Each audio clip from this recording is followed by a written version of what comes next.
Hello viewers, আসসালামু আলাইকুম viewers. শুরুতেই আপনাদের আমি একটি ফুল দেখালাম। এই দেখেন ফুল, চিড়ে গাঁদা ফুল বলে এটাকে। দেখেন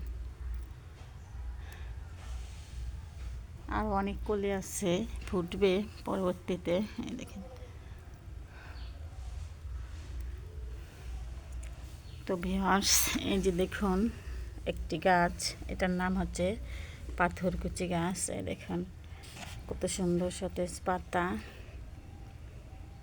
এই যে তাই এই পাথরকুচি গাছের অনেক উপকারিতা আছে। যদি কারো পেটে পাথর পড়ে, ছোট ছোট পাথর থাকে, তখন এটা রস করে খেলে আর কি পাথরটা গলে বের হয়। এটার অনেক উপকারিতা।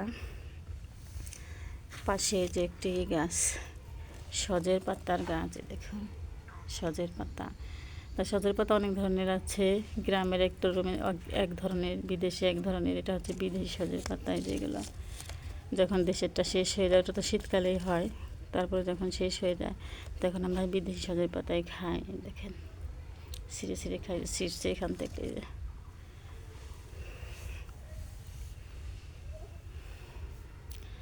তো ভিউয়ার্স, যদি আপনাদের এই গ্রামের এই ছবিটা দেখে ভালো লাগে, দৃশ্যটা দেখে, তাহলে লাইক করবেন, কমেন্ট করবেন। আসসালামু আলাইকুম।